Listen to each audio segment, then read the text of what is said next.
Good evening dear students, welcome to Mizo studies online session. आज आप यहाँ देख रहे हैं we are having 5 golden question of physics for class 10th। Yes, these are golden questions because आपका जो board exam होने वाला है ये क्वेश्चन उस एग्ज़ाम के लिए बहुत ही इम्पॉर्टेंट मैं कह सकती हूँ या बहुत ही रिलायबल क्वेश्चन होंगे, क्योंकि हमेशा अगर मैं सीबीएसई बोर्ड का पैटर्न देखूँ तो क्वेश्चन इसी टॉपिक में से ऑलवेज उठाए जाते हैं। आपके सीबीएसई के फिजिक्स में क्लास 10th में we are having 5 chapters. First is electricity, then magnetism, then reflection, refraction that means optics का पार्ट आता है, एंड देन आपका आता है सोर्सेज ऑफ एनर्जी। सो इस टॉपिक में मैंने जो क्वेश्चंस पिक किए हैं, these are the 5 question that I have picked from each of the chapter which are certainly most important questions. So आइए देखें पहला क्वेश्चन हमारे लिए क्या है। And yes, my dear students, I am going to assure you that always these such questions are going to come in your exam, in the board exam, because जो examiner है वो कंस्ट्रिक्ट हैं इसी chapter में से question उठाने के लिए। तो आपको क्या करना है, 5 चैप्टर फिजिक्स के, 5 बायो के और 4 और 5 आपके केमिस्ट्री के, ये सब मिलाकर आपका बनता है 10th का साइंस का कंप्लीट पैकेज। आपको करना क्या है, आइए देखें हमारा पहला क्वेश्चन क्या होने वाला है। See, this is a 1 marker. When is the force experienced by a current carrying conductor placed in a magnetic field is largest? अब देखिए ये आपका जो क्वेश्चन पूछा गया है मैग्नेटिज्म चैप्टर में से, तो क्या करना है, मैग्नेटिज्म चैप्टर में से अगर क्वेश्चन पूछा गया है 1 मार्कर है तो आपको एग्जामिनर को ये नहीं दिखाना है कि मुझे ये भी आता है, मुझे वो भी आता है। You just have to show that you know the answer of this question, okay? Examiner आपका कोई रिलेटिव नहीं है, आपका कोई जान पहचान का नहीं है कि आपको इससे 1 नंबर में से 2 नंबर दे देगा। Is not going to give you 2 out of 1 exactly. So आपको क्या करना है, आपको सिर्फ उतना लिखना है जितना आपसे पूछा है, आपको एक्स्ट्रा नहीं लिखना है। तो आइए, जब आपसे पूछा गया है कि ऐसा कौन सा केस होगा when is the force experienced bye a current carrying conductor placed in a magnetic field is largest. So force आपका लार्जेस्ट किस केस में होगा, इसके लिए हमारे पास एक फॉर्मूला होता है that is F equals to BIL sine theta. यहाँ जो आपका B जो है that is the magnetic field, I is the current, L is the length of conductor and theta is the angle between magnetic field and current, and force denotes by F। तो हमसे क्या पूछा गया है, force maximum कब होगा। अब I know कि आप लोग मैथ्स में भी पढ़ते हैं, आप लोग फिजिक्स में भी पढ़ते हैं और आप लोग बच्चे बहुत ही इंटेलिजेंट हैं, तो ये चीज़ तो आपको पता ही होगी। साइन थीटा मैक्सिमम कब होगा, हमें पूछा गया है फोर्स मैक्सिमम कब होगा। फोर्स मैक्सिमम तभी होगा जब साइन थीटा मैक्सिमम होगा, और थीटा कब मैक्सिमम होगा, when theta will be 90 degree, ये sine theta will become 1, right. और अगर साइन थीटा, अगर थीटा की वैल्यू 0 होगी तो sine 0 will be 0। That means maximum कब होगा, जब आपका थीटा क्या होगा 90 degree, and then your force will be maximum in that case, right. तो आपको क्वेश्चन का आंसर क्या देना है, when is the force experienced bye a current carrying conductor placed in a magnetic field is largest, it is largest when theta will be 90 degree. Okay, so your answer will be when theta will be 90 degree, then F equals to, by this formula F equals to BIL sin theta, our force will be maximum। ठीक है, अभी मैंने आपको समझाने के लिए इसमें 1 minute लगा दिया है, but this is you can से 30 सेकेंड्स और लेस देन 30 सेकेंड्स में आपको ये आंसर देना है, क्योंकि आपको सिर्फ क्या लिखना है, when theta will be 90 degree, by this formula F will be largest और maximum. Okay, so this was your 1 marker, जिसमें आपको सिर्फ 1 मार्क के लिए ही अपना आंसर देना है। आइए देखें next question. Now this is a 2 marker. The question says a circuit has a fuse of 5 ampere, what is the maximum number of 100 what end voltage is given 220 volt bulbs that can be safely used in the circuit. देखिए, सबसे पहले आपको मैं ये बताना चाहूँगी कि जो 9th और 10th आपका होता है, फाउंडेशन कोर्स बोल लीजिए, ये आपका आप जो बोर्ड एग्जाम के लिए प्रिपेयर करते हैं, ये आपका बहुत ही बेसिक होता है। अगर आपको किसी ट्री को बहुत स्ट्रॉन्ग बनाना है तो आपको उसकी रूट्स को उतना ही अच्छा, उतना ही स्ट्रॉन्ग बनाना होगा। आपकी रूट्स कब स्ट्रॉन्ग बनेंगी एज अ स्टूडेंट? जब आप 9th और 10th में अपने सिलेबस पे इतना कवर अप कर लेंगे, इतना कमांड दे देंगे कि आगे 11th और 12th में जब आप पहुँचें आपके कॉन्सेप्ट्स एकदम क्रिस्टल क्लियर हों। ओके, तो यहाँ जितने भी वर्ड लिखे हैं इलेक्ट्रिसिटी से रिलेटेड, आपको एक एक वर्ड का मीनिंग पता होना चाहिए। Since this is a 2 marker, you just have to give the answer, you don't have to explain in detail. तो आइए देखिए, यहाँ पर आपको दिया गया है फ्यूज ऑफ 5 एम्पियर। क्या आप मुझे बता सकते हैं कि फ्यूज कब यूज़ किया जाता है? आपने अपनी NCERTs में पढ़ा होगा, बहुत ही आपके स्कूल टीचर्स ने भी आपको बताया होगा कि फ्यूज क्या होता है। आपके घरों में भी आप फ्यूज लगाते हैं, उसका रोल क्या होता है? The role of the fuse is to prevent the over current. जब आपके सर्किट में, आपके घर में सीरीज में आपका जो सर्किट कनेक्ट है, ये जो ट्यूबलाइट्स यहाँ जल रही हैं, ये जो प्रोजेक्टर यहाँ डिस्प्ले हो रहा है, ये सब इलेक्ट्रिसिटी से ही कनेक्टेड है। तो यहाँ पर अगर मान लीजिए एकदम से आपका करंट बहुत ज़्यादा इंक्रीज हो जाता है तो क्या होगा? सीरीज में सब कनेक्टेड हैं और एकदम एक चीज़ अगर फ्यूज हुई, अगर एक चीज़ बस्ट हुई तो साथ साथ साथ सभी चीज़ें खराब हो जाएंगी। And to prevent that what we do, we connect a fuse in the circuit. अगर आपने एक सीरीज में एक फ्यूज को लगा दिया तो आपका सीरीज, आपके जो फ्यूज में एक वायर होती है वो मेल्ट हो जाएगी, वो सर्किट ब्रेक हो जाएगा और आपका ओवर करंट फ्लो नहीं करेगा सर्किट में और आपके जो इक्विपमेंट्स हैं वो सब सेफली बच जाएंगे।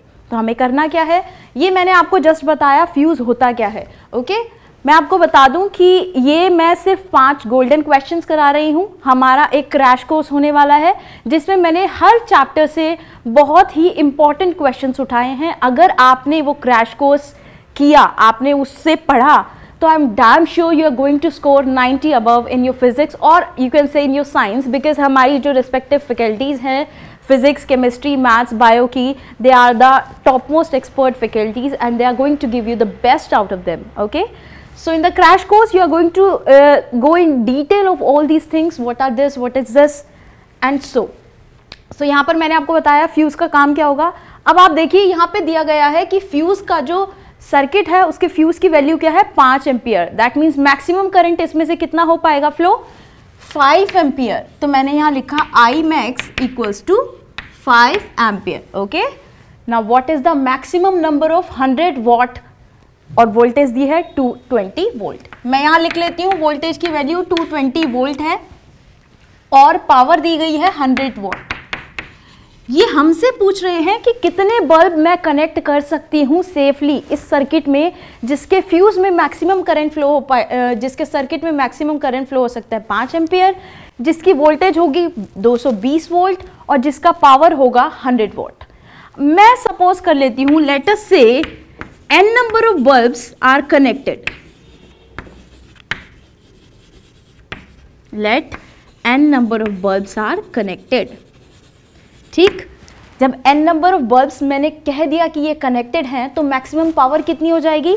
ये जो आपकी पावर लिखी है this is the power of 1 bulb और अगर n बल्ब्स हैं तो उनकी पावर कितनी हो जाएगी? n into p। That means आप क्या लिख सकते हैं? n into 100 what.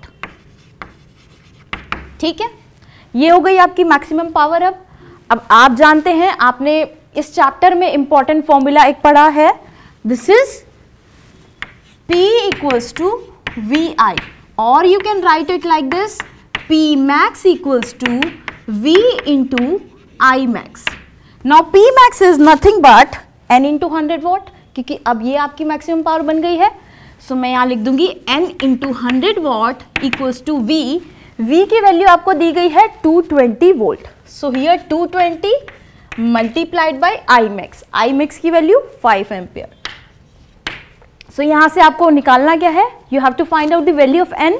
So from here you can easily say that n will be equals to 11 because that will be 1100 divided by 100, you will going to get 11।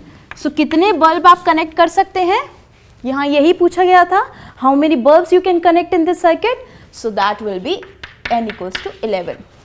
यहाँ जो बहुत important चीज़ मैं आपको बताना चाहती हूँ बच्चों, वो ये है कि आप बोर्ड एग्जाम में हमेशा स्टेप बाय स्टेप लिखें, because the step by step marking is allotted in the board exam.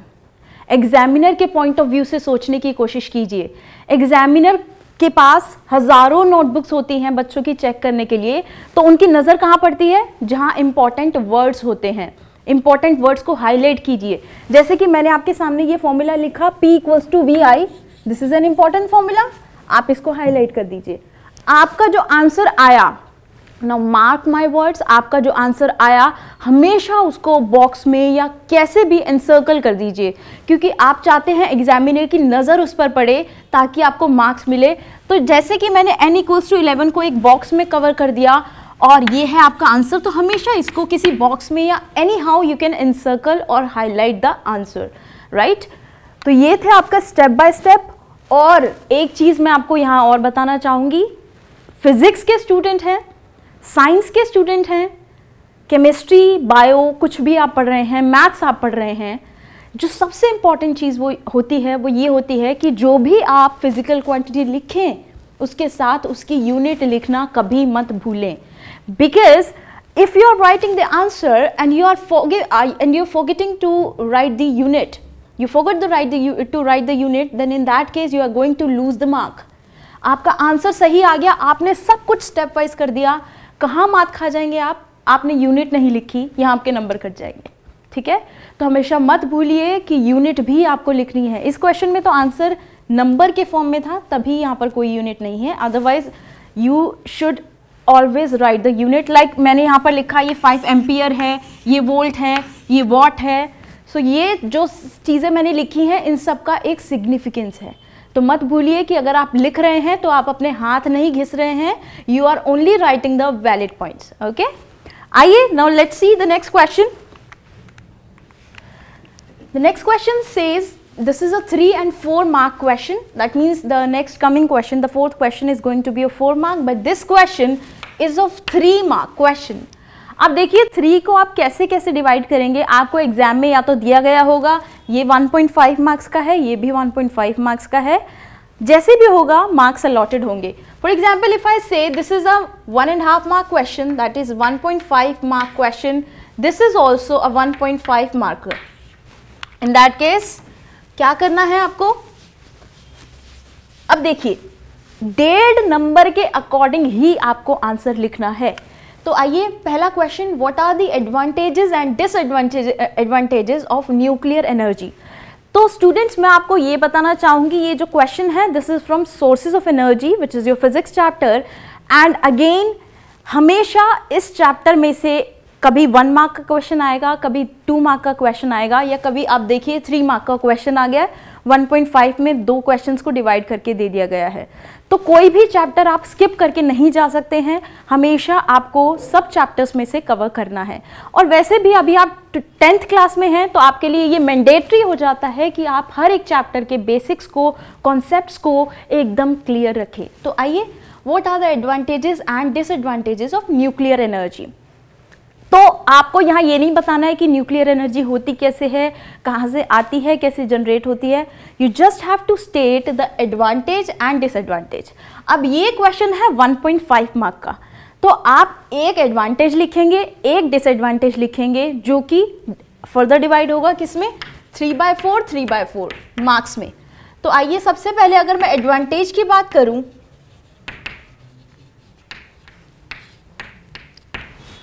first advantage of nuclear energy is that it does not contribute to greenhouse effect, or you can say global warming. And मैं चाहूँ तो इसके बहुत सारे advantages हैं, आप अगर book खोल के देखेंगे तो there are number of advantages of nuclear energy, but since it is a 3/4 mark question, you just have to state only one advantage. You don't have to show the examiner that you know this much, you know this much. आपको सिर्फ ये दिखाना है कि आपने जो मुझसे पूछा है मुझे उसका आंसर पता है। ओके, तो ये है आपका एडवांटेज। अब देखिए हम डिसएडवांटेज, तो इसका डिसएडवांटेज क्या होगा?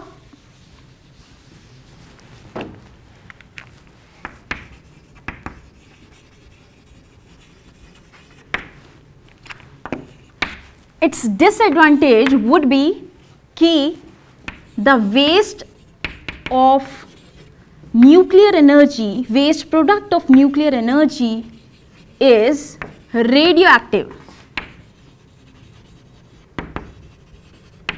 which is difficult and expensive for safely disposal. क्या हम पढ़ रहे हैं यहाँ पर? न्यूक्लियर, मैंने एनर्जी लिखा है पर यहाँ न्यूक्लियर रिएक्टर की बात चल रही है बेसिकली. तो न्यूक्लियर रिएक्टर क्या होगा? जो वेस्ट वहां से निकलेगा that will B radio active. अगर रेडियो एक्टिव है तो सबकी बॉडी के लिए और हमारे एनवायरनमेंट के लिए वो हार्मफुल है. Okay, so these are the advantage and disadvantage. ये आपका हो गया 1.5 मार्क क्वेश्चन. अगर आपने एक एडवांटेज एक डिसएडवांटेज लिख दिया तो आपके ये 1.5 नंबर शॉर्ट हैं, कहीं नहीं गए. Okay, now the B part, what are the limitations of extracting energy from the wind and waves. तो क्वेश्चन अगर आपको नहीं समझ आ रहा हो तो क्वेश्चन को एक बार फिर से रीड कर लीजिए और समझिए कि क्वेश्चन में पूछा क्या गया है. क्योंकि I have seen that many student got confuse in the question only. वो नहीं समझ पाते क्वेश्चन में पूछा क्या गया है, उनको आंसर आते हुए भी वो गलत करके आते हैं. तो आइए, limitation of extracting energy. So if I am writing limitations of extracting energy, first part हमसे पूछा गया है the wind. In that case आपका जो लिमिटेशन हो जाता है वो ये होता है कि for generation of wind energy,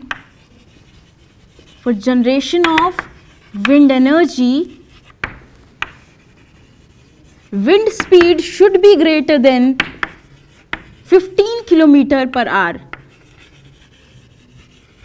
Should be greater than 15 kilometer per hour. Right? ये एक लिमिटेशन है और ऐसे ही बहुत सारी लिमिटेशन है, बट आप सिर्फ एक ही बताएंगे, आपको भले ही कितना आता हो. सेकंड पूछा गया है वेव्स. तो वेव्स का क्या होगा? अब देखिए, वेव्स से एनर्जी कैसे जनरेट कर सकते हैं? By reserving the water in the dam. Dam में आप वाटर कलेक्ट करते हैं और वहां से आप एनर्जी जनरेट करते हैं. पर यह लिमिटेशन ये होगी कि डैम सिर्फ एक सुटेबल जगह पर बन सकता है. You can construct the dam only eight few certain suitable places. Okay, तो ये एक लिमिटेशन है. The construction of dam can be done at suitable places. आप कहीं भी जाकर डैम नहीं बना सकते हैं, तो ये एक लिमिटेशन है. तो यहां आप क्या लिख देंगे? You are going to write about the dam.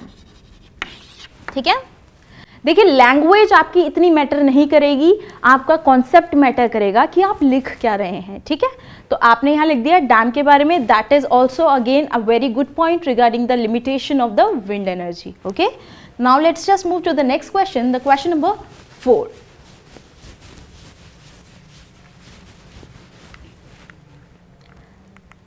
This question is 4 marker. This is a 4 mark question. अब देखिए 4 नंबर का क्वेश्चन है तो आपको हर चीज स्टेप बाय स्टेप करनी है. आइए देखें, आपका ऑप्टिक्स चैप्टर में से, मैं ऑप्टिक्स नहीं बोलूंगी क्योंकि मे बी आप कंफ्यूज हो जाएं, 10th के स्टूडेंट्स हैं. ये चैप्टर आपका जो रिफ्रैक्शन या आप बोल सकते हैं human I and the colourful world, उसमें से आपका क्वेश्चन पूछा गया है. The image of an object formed by a lens is of magnification -1. सो आपको m की वैल्यू क्या दी गई है? -1. एक सजेशन है आप सबके लिए, जब आप क्वेश्चन पढ़ते हैं और आपके पास कोई भी वैल्यू आपको दिख रही है तो उसको साथ साथ लिखते जाइए. जैसे आपको दिख गया है मैग्निफिकेशन -1 है तो उसको साथ में लिख लीजिए, m = -1. If the distance between the object and its image is 60 centimetre. So अगर मैं बोलूँ, मुझे यहाँ दिखाया गया है कि लेंस की बात चल रही है, यहाँ पर मिरर की बात नहीं है. तो लेंस की बात चल रही है और u और v के बीच का डिफरेंस क्या है? 60 सेंटीमीटर. u क्या होता है? Object distance. v क्या होता है? Image distance from the optical centre. Okay, तो इन दोनों के बीच का डिस्टेंस अगर मैं बोलूं तो ये 60 सेंटीमीटर है. Right, now what is the focal length of the lens? Focal length हमें निकालनी है. चलिए आगे का क्वेश्चन भी एक बार पढ़ लेते हैं. Now, if the object is moved 20 centimeter towards the lens, then where would be the image formed? Finally, पहले हम एक क्वेश्चन खत्म करेंगे यहाँ तक, उसके बाद हम दूसरे पार्ट पे आएंगे यहाँ तक. लास्ट में आप क्या देख रहे हैं? State the reason and also draw a ray diagram in support of your answer. तो हमें क्या करना है? हमें रे डायग्राम की हेल्प से स्टेटमेंट देनी है और रे डायग्राम की हेल्प से इस आंसर को सपोर्ट करना है. तो आइए, सबसे पहले हमें अभी नहीं पता ये कौन सा लेंस यूज किया गया है. उसके लिए देखिए, आपको दिया गया है m की वैल्यू -1. आप इसे कैसे लिख सकते हैं? mod m अगर मैं लिखूं दैट विल बी 1 एग्जैक्टली. और मैग्निफिकेशन का फॉर्मूला क्या होता है? I/O. This I is the height of image. Height of image, ये आपको फॉर्मूला लिखना है, ये डिस्क्रिप्शन नहीं देना है. ओके, ये आपको समझाने के लिए मैं लिख रही हूं. And this is height of object. अब देखिए, जब ये फॉर्मूले में m की वैल्यू 1 है तो आपका यहां से क्या निकल के आया? I = O. और ये कब होता है? दिस I = O, यानी कि आपके ऑब्जेक्ट की हाइट और आपकी इमेज की हाइट दोनों सेम है. ये आपका only and only convex lens के केस में हो सकता है. और दूसरी चीज, आपको m की वैल्यू दी गई है -1. m-1 का क्या मीनिंग है? आप यहां से देख सकते हैं, अगर मैंने इस फॉर्मूले में लिखा -1 = I/O. O जो होता है वो हमेशा डाउनवर्ड डायरेक्शन में, अपवर्ड डायरेक्शन में, यानी कि O ऑब्जेक्ट का जो लेंथ होता है, जो हाइट होता है, that is always towards the positive direction. So O तो हमेशा पॉजिटिव होता है. अगर ये मेरा नेगेटिव आ रहा है, इसका मतलब क्या है कि I जो है वो नेगेटिव है. इमेज नेगेटिव होने का क्या मतलब होता है? ये कन्वेंशंस होते हैं आपके पॉजिटिव, नेगेटिव, और ये भी negative. Positive, negative, positive, negative. ठीक है. ऑब्जेक्ट हमेशा आपका होता है पॉजिटिव डायरेक्शन में, अपर डायरेक्शन में. देखिए, पॉजिटिव डायरेक्शन. इमेज की बात अगर मैं कर रही हूँ, यहाँ पर इमेज नेगेटिव है, तो यानी कि इमेज आपकी बन रही है इस डायरेक्शन में. यानी कि इमेज का नेचर क्या है? Real and inverted. ये जो आप लिख रहे हैं, ये आप सपोर्ट कर रहे हैं अपने आंसर्स को. ओके, तो जिस तरीके से क्वेश्चन में लिखा है, support your answer with the रे डायग्राम, ये आप उसको सपोर्ट कर रहे हैं. हर चीज आप उसको एक्सप्लेन कर रहे हैं कि ये ऐसा क्यों हुआ. m = -1, that is why we have concluded that image is going to be real and inverted. Okay. दूसरी चीज आपने यहाँ conclude किया I = O है. Definitely it shows that it is a convex lens. It proves that, क्योंकि ये हमेशा उसी केस में होता है जहां आपका इमेज का ऑब्जेक्ट का साइज सेम हो जाए. क्योंकि अगर मैं कॉन्केव लेंस की बात करूं तो हमेशा कॉन्केव लेंस में आप देखेंगे हमेशा डिमिनिश्ड इमेज बनेगी, एनलार्ज नहीं बनेगी, सेम साइज की नहीं बनेगी, डिमिनिश्ड इमेज बनेगी. So it proves that it is a convex lens.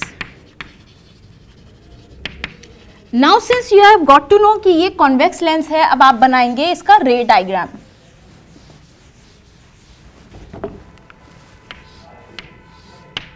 ये है आपका कॉन्वेक्स लेंस, ये ऑप्टिकल सेंटर. अब देखिए, ये है आपका फोकस, ये है आपका centre of curvature. Now see, in the question you have been given u plus v = 60 centimeter, and also we have proved that I = O, यानी कि इमेज की हाइट और ऑब्जेक्ट की हाइट सेम है. ये सिर्फ उस केस में होगा जब आपका ऑब्जेक्ट कहाँ रखा होगा? सेंटर ऑफ कर्वेचर पे. ये चीज़ आपको ध्यान रखनी है. ये टेबल मैं आपको पूरा लर्न कराया है मैंने क्रैश कोर्स में, तो आपको बराबर से याद रखना है कि I = O कब होगा? जब ऑब्जेक्ट कहाँ प्लेस्ड होगा? सेंटर ऑफ कर्वेचर पे. अब जब सेंटर ऑफ कर्वेचर पे आपका ऑब्जेक्ट रखा है तो इसका रे डायग्राम बनाएंगे. फोकस से क्रॉस होके गया और दूसरी रे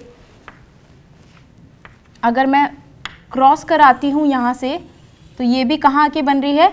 ये भी समथिंग यहां पर आकर बनेगा जो कि होगा आपका 2f. ठीक है, क्योंकि मेरे पास स्केल नहीं है तो मैंने रफली ड्रॉ किया है. ऑप्टिकल सेंटर से क्रॉस होके गया आपका.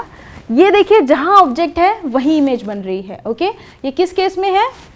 कॉन्वेक्स लेंस के केस में, जब आपका I = O है. हमें दो चीजें पता चल गई अब यहाँ से कि ये कॉन्वेक्स लेंस था और इस केस में हमारा ऑब्जेक्ट कहाँ था? 2f पे। Now one important thing which is given in the question is u plus V equals to 60 centimetre. अब देखिए, आप जानते हैं आपका ऑब्जेक्ट जो ये है, ये कहाँ रखा है, कितने, इन दोनों के बीच का डिस्टेंस, ये डिस्टेंस बराबर है o से, ये भी डिस्टेंस बराबर है। Since these two distances are equal and the distance between these two is 60 centimetre, तो आपका u और v कितना हो गया, योर u विल बी -30। अब मैं आपको बताऊंगी -30 क्यों लिखा है, and v will be equals to 30 centimetre. भाई बहुत कॉमन चीज है, जब इसका और इसका डिस्टेंस, इन दोनों के बीच का डिस्टेंस कितना है, 60 सेंटीमीटर, और आप ये बोल रहे हैं कि ये डिस्टेंस और ये डिस्टेंस क्या है, बराबर, तो ये डिस्टेंस की वैल्यू कितनी हो गई, 30 सेंटीमीटर। तो ये आपका u -30 है। u मैंने माइनस इसीलिए लिखा है कि u जो होता है वो हमेशा नेगेटिव एक्सिस पर होता है। ओके, तो यहां पर आपके पास u और v आ गए। अब आपको निकालना है, क्वेश्चन में पूछा था आपसे focal length. So using the lens formula, मैं यहां लिख देती हूं लेंस फॉर्मूला,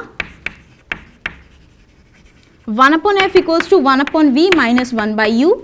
तो यहां से आप क्या निकालेंगे, 1/v which is 1/30 minus -1/30 which will give you 2/30 and further which will give you 1/15. So your focal length will come out to be 15 centimetre. तो आपकी फोकल लेंथ कितनी हो गई, 15 centimetre. Okay, now you have got the answer of the first part. यहां तक का आपका answer आ गया कि फोकल लेंथ इस लेंस की 15 सेंटीमीटर है। अब आपको बोला गया है कि अब अगर मैं ऑब्जेक्ट को 20 सेंटीमीटर आगे बढ़ा दूं, अभी तो मेरा ऑब्जेक्ट कहां रखा है, 2f पे, सेंटर ऑफ कर्वेचर पे, और सेंटर ऑफ कर्वेचर और इनके बीच का डिस्टेंस कितना हो जाएगा, 30 सेंटीमीटर। 30 सेंटीमीटर क्यों होगा, क्योंकि फोकल लेंथ 15 सेंटीमीटर है। सेंटर ऑफ कर्वेचर क्या होता है, double of focal length, so that will B 30 centimetre. अभी मेरा ऑब्जेक्ट 30 सेंटीमीटर पे है, अगर मैंने उसको 20 सेंटीमीटर आगे बढ़ा दिया, for example now this is 15 centimetre and this is also 15 centimetre. For example अगर मैं इसे 20 सेंटीमीटर पर ले आई, let me use a different colour chalk, मैं यहां पर ले आई इसको, ऑब्जेक्ट को, तो क्या होगा, ये मैं 20 सेंटीमीटर आगे ले आई इसको। अब ये न्यू पोजीशन क्या हो जाएगी ऑब्जेक्ट की। फॉर एग्जाम्पल अगर मुझे फाइंड आउट करना है u dash, the new position of object, that will be equals to u minus 20। u कितना था आपका, 30 centimetre, minus 20, that will be equals to 10 centimetre. And you are again going to apply the negative sign, क्योंकि आपका object अभी भी negative axis पर है। अब आपको u की वैल्यू पता चल गई। अब क्या करेंगे, अब निकालना क्या है आपको, if the object is move 20 centimetre towards the lens, where would the image be formed. Object की पोजीशन पता चल गई, फोकल लेंथ हमें लेंस की पता है, हमें निकालनी है v की वैल्यू। अब क्वेश्चन हो गया बहुत ही सिंपल, v की वैल्यू निकालनी है यहां से, तो क्या करेंगे, दोबारा से लगा दीजिए लेंस फॉर्मूला। तो मैं यहां से कुछ पार्ट रब कर देती हूं, यहां पर हम करेंगे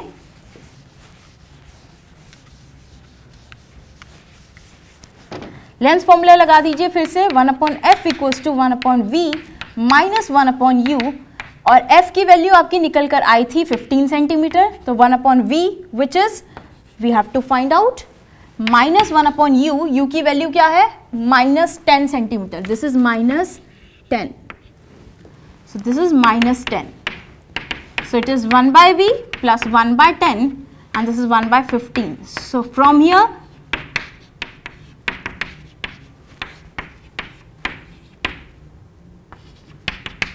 तो यहां से v की वैल्यू क्या आएगी, -30 सेंटीमीटर। अब देखिए आपको इसको भी एक रे डायग्राम के थ्रू शो करना है। तो अब देखिए पहला आपका रे डायग्राम था ये, अब आपका रे डायग्राम क्या हो जाएगा, ये है आपका f, ये भी f, this is the centre of curvature, this is also the centre of curvature. Since I have moved the object 20 centimetre towards the lens, तो अब ऑब्जेक्ट कहाँ जाएगा, फोकस और ऑप्टिकल सेंटर के बीच में। तो अब यहाँ से अगर आप ऑब्जेक्ट का रे डायग्राम ड्रॉ करेंगे तो देखिएगा क्या होगा, फोकस से क्रॉस हुआ और ये आपका ऑप्टिकल सेंटर से क्रॉस हुआ। तो आप इसको पीछे की डायरेक्शन में जब लेके जाएंगे तो आपका ऑब्जेक्ट कुछ यहाँ बनेगा, बियॉन्ड द 2f, ठीक है। यानी कि अब आपका किस डायरेक्शन में बन रहा है, आपका जो v आया -30, ये आप देख सकते हैं कि ये कौन सी डायरेक्शन में आ रहा है, नेगेटिव, क्योंकि ये साइड पॉजिटिव, ये साइड नेगेटिव। ये आपका था 4 मार्क का क्वेश्चन, जिसमें आपको रे डायग्राम, 2 रे डायग्राम बनाने थे, अच्छे से आपको फॉर्मूला लिखना था, स्टेप बाय स्टेप आपको सॉल्व करना था। Okay, this was the good and important question. इस तरह के क्वेश्चन आप बहुत देखेंगे अपने पेपर में। So yeah, now let's move to the next question, which is going to be the last question of session. Okay. देखिए ये है 5 मार्क का क्वेश्चन, जिसमें हमने पार्ट्स में डिवाइड किया है।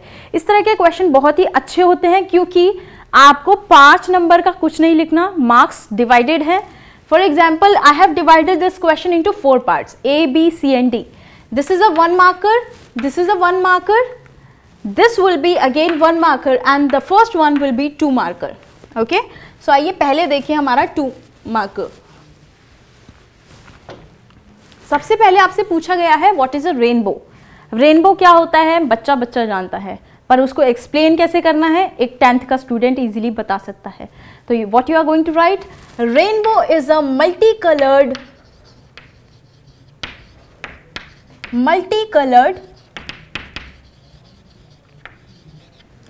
circular arc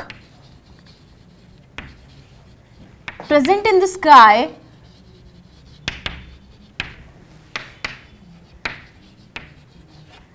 when sunlight hits the water droplets in the atmosphere. Occurs when the sunlight hits the water droplets present in the atmosphere. Okay? तो ये आपकी हो गई रेनबो की definition, which is 1 mark.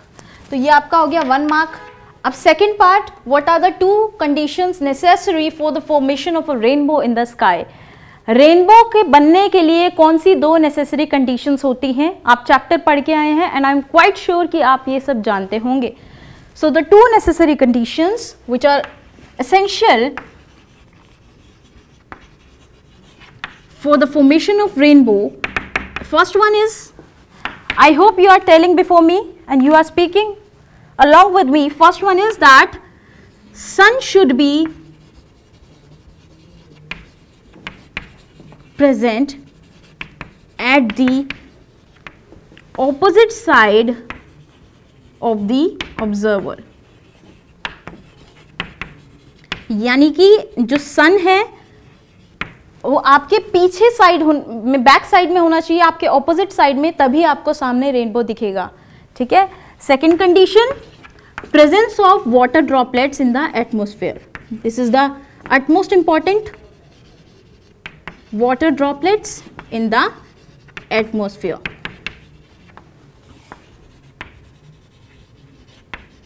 Okay, so these are the 2 necessary condition और ये मिलकर बनता है आपका 2 मार्क का क्वेश्चन। देखिए तभी मैं आपको बोल रही थी 2 नंबर है, इसका मतलब ये नहीं आपको 40-50 वर्ड्स में खींचना है, you just have to focus कि आपसे पूछा क्या जा रहा है। आइए इसका सी और डी पार्ट देखते हैं। दिस इज 1 मार्क, बहुत ही इजी होंगे। 1 mark, 1 mark. Name the process which is involved in the formation of a rainbow. अब आप जानते हैं रेनबो के बनने के लिए क्या क्या प्रोसेस उसमें लगते हैं। First important process that happens in the formation of rainbow is dispersion of light, और you can say the scattering of light. So first I am going to write the first process is scattering of light और dispersion of light. और कौन कौन से प्रोसेस होते हैं इसमें? It is reflection, refraction, dispersion already written, and total internal reflection.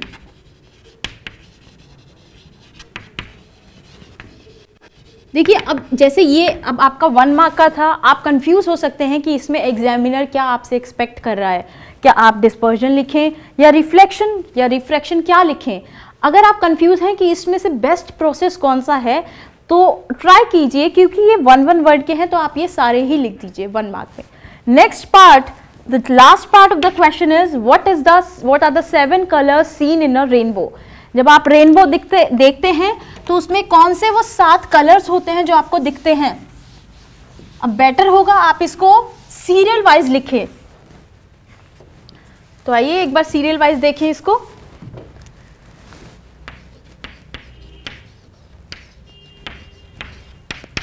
Process कैसे दिखता है आपको? 1 2 3 4 5 6 and 7.